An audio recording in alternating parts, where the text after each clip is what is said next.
ભારતીય જનતા પાર્ટીના 46મા સ્થાપના દિવસ નિમિત્તે ગ્રામ્ય વિધાનસભા બેઠકના સક્રિય સદસ્યોનું સંમેલન યોજાયું। ભારતીય જનતા પાર્ટીના 46મા સ્થાપના દિવસ નિમિત્તે ગ્રામ્ય વિધાનસભા બેઠકના સક્રિય સદસ્યોનું સંમેલન યોજાયું હતું। આ સંમેલન પ્રસંગે મુખ્ય વક્તા તરીકે સુરેશભાઈ ગોધાણી, જિલ્લા પ્રમુખ દિગ્વિજયસિંહ ગોહિલ, ભરતભાઈ મેર, જિલ્લા સંગઠનના હોદ્દેદારોની ઉપસ્થિતિમાં દીપ પ્રાગટ્ય કરી સંમેલનનો પ્રારંભ કરવામાં આવ્યો હતો। સંમેલનના પ્રારંભે ભરતભાઈ મેરે કાર્યકર્તાઓનું સ્વાગત કર્યું હતું। તદુપરાંત જિલ્લા પ્રમુખ દિગ્વિજયસિંહ ગોહિલે પણ કાર્યકર્તાઓનું સંબોધન કર્યું હતું। જ્યારે પરસોત્તમભાઈની તબિયત નાતંદુરસ્ત હોય જેના અનુસંધાને દિવ્યેશભાઈ સોલંકીએ વિડીયો કોલથી સંમેલનને સંબોધી શુભેચ્છાઓ પાઠવી હતી। અંતમાં મુખ્ય વક્તા તરીકે સુરેશભાઈ ગોધાણીએ કાર્યકર્તાઓને સંબોધી માર્ગદર્શન આપ્યું હતું। સર્વે કાર્યેષુ સર્વદા ભારત માતા કી જય, ભારત માતા કી જય। ખૂબ ખૂબ આભાર મંચસ્થ મહેમાનોનો। આપણે સૌ તાળીઓના ગડગડાટથી મંચસ્થ મહેમાનો દ્વારા જે દીપ પ્રાગટ્ય થયું છે। ભારત માતા કી જય, ભારત માતા કી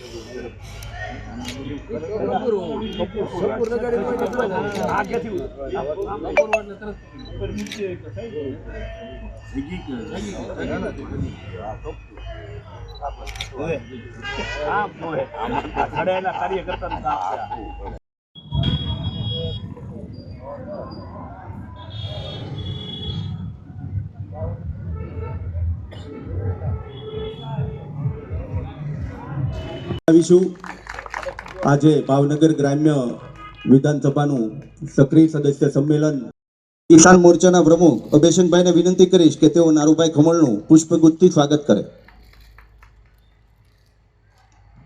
હર્ષદભાઈ દવેના સ્વાગત માટે હું વિનંતી કરીશ સિહોર શહેર ભાજપ મહામંત્રી હરદેવસિંહ વાળાને કે તેઓ આવે અને હર્ષદભાઈ દવેનું પર પોતાનું સ્થાન લેશે। જિલ્લા ભાજપના ઉપપ્રમુખ,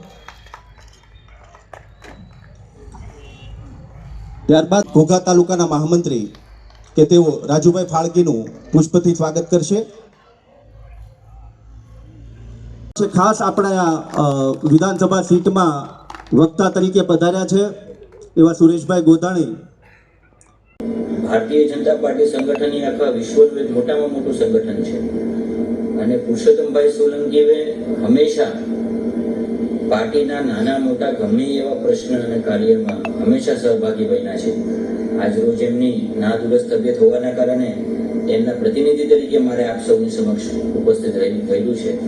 ત્યારે આપ સૌને ખાલી એક જ પ્રાર્થના અને અભ્યર્થના કહું છું, મિત્રો, જ્યારે આવડી મોટી આપણે કાર્યકર્તાની ફોજ હોય તો આપણા વિસ્તારના કે આપણા ગામડાઓના કોઈ પ્રશ્ન બાકી ના રહી જાય।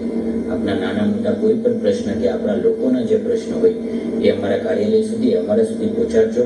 હંમેશ માટે અમે આ સોલંકી પરિવાર પુરુષોત્તમભાઈની એક કડક સૂચના છે કે અમારા વિસ્તારમાં ભાવનગરમાં ક્યારેય કાંઈ વસ્તુ પણ કોઈ દિવસ એવો વિષય ન બનવો જોઈએ। એટલે હંમેશા આપ સૌની સાથે છીએ અને આપના નાના મોટા પ્રશ્નને સરકારને ધ્યાનમાં રાખી અને તમામ પ્રશ્નોનું નિકાલન કરશું અને એક સારો અભ્યર્થના આપણે સરકાર તરફથી હંમેશા મળ્યો છે, સરકાર તરફથી હંમેશા સહયોગ મળ્યો છે।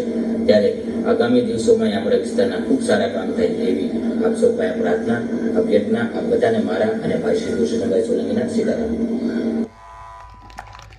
ખૂબ વિષય કે કાર્યકર્તા એ ભારતીય જનતા પાર્ટીનો પ્રાણ છે અને આપણા પ્રમુખ છે એ પણ કાયમ કહેતા હોય, યુવા મોરચામાં કહેતા અને હવે પણ કહેતા હશે કે કાર્યકર્તા એ મુખ્ય ધારાને આગળ લઈ જવા માટે જે કોઈ હાથ પગનું કામ કરે, કોઈ હૃદયનું કામ કરે, કોઈ આંખનું કામ કરે, એમ વિવિધ જે આપણા શરીરમાં અંગો છે એ પ્રકારે વિવિધ અંગોને ભેગા કરીએ ત્યારે એક માનવ શરીર બને। એમ આખા એ વિસ્તારના અલગ અલગ કાર્યકર્તાઓને ભેગા કરીએ અને એક કમળનું ફૂલ બને અને એક કમળના ફૂલની દરેક પાંદડીઓની જેમ એ સુંદરતાથી શોભની કાર્યકર્તાઓ જ્યારે આપણી વચ્ચે બેઠા છે ત્યારે સૌ કાર્યકર્તાઓને આગળના વક્તાઓને વિનંતી કર્યું સંબોધન કરશે। અસ્તુ ભારત માતા કી જય, વંદે માતરમ।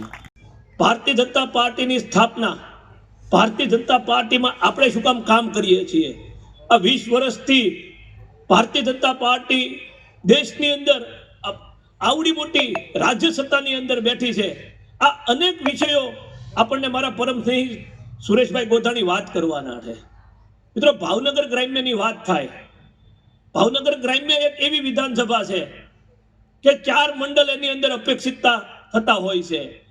અમારે તળાજા છે તો એક જ મંડળની વિધાનસભા, પણ ભાવનગર વિધાનસભા ભૌગોલિક દ્રષ્ટિએ એવી રીતે ગોઠવાણેલી છે કે એની અંદર 4 મંડળો ભેગા થતા હોય છે.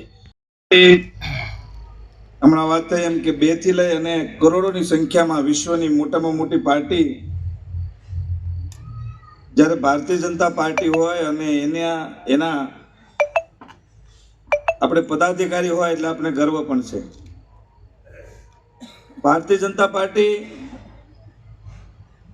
1951 થી લઈ અને આજ સુધી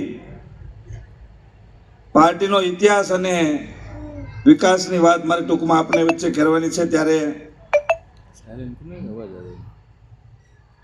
આઝાદી પછી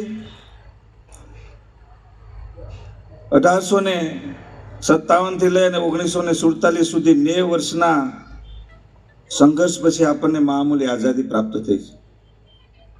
અનેક નરબંકા યુવાનો એમાં સામે ચાલી અને ગોળીઓ પણ ખાધી છે, ફાંસીના માચડે પણ છે. અનેક લોકોએ એમાં પોતાની જાનની કુરબાની આપી છે અને મામૂલી 90 વર્ષના સંઘર્ષ પછી 3 પેઢીઓ વહી ગઈ ત્યારે આ મામૂલી આઝાદી મળી છે. આપણે સ્વરાજ તો મળ્યું, પણ સુરાજ કેવી રીતે થશે? આપણા વડવાઓની જે પરિકલ્પના હતી એ સ્વરાજ પછી ક્યાંક ને ક્યાંક એમાં કંઈક ઉણા ઉતર્યા હોય એવું લાગ્યું. ત્યારે જનસંઘની સ્થાપના થઈ રહી. જનસંઘ 1951માં હું ટૂંકમાં કહીશ આપણને કે લોકશાહી પ્રસ્થાપિત થયા પછી સંસદમાં હિન્દુઓ માટે, દેશ માટે, ગરીબો માટે, ખેડૂતો માટે, વંચિતો માટે બોલવા માટે કાંઈક ને કાંઈક આપણે જવું પડશે. અને ત્યાર પછી જનસંઘમાંથી, સંઘમાંથી એવો નિર્ણય લેવાનો અને 1951માં હિન્દુઓ વતી સંસદમાં બોલી શકે એ માટે જનસંઘની સ્થાપના થઈ. એક રાજકીય પક્ષ બનાવવો અને કાશ્મીરથી લઈ ઘણી બધી સમસ્યાઓથી મને ખબર છે કે 370ની કલમ જ્યારે દાખલ થઈ ત્યારે દેશના 2 ભાગલા તો થયા હતા, પરંતુ 3જો ભાગ ન થાય. કાશ્મીરમાં પરમિટ લઈ અને પરમિટ પ્રથા જે આવી અને પરમિટ પ્રથા રદ કરવા માટે પણ એક જુવાળ પણ ઊભો થયેલો. ત્યારે નહેરુની સરકારમાં જ્યારે શ્યામાપ્રસાદ મુખર્જી પ્રધાન પદમાંથી રાજીનામું આપી અને એવો નવો પક્ષ બનાવો 1951માં જનસંઘની સ્થાપના કરવામાં આવી.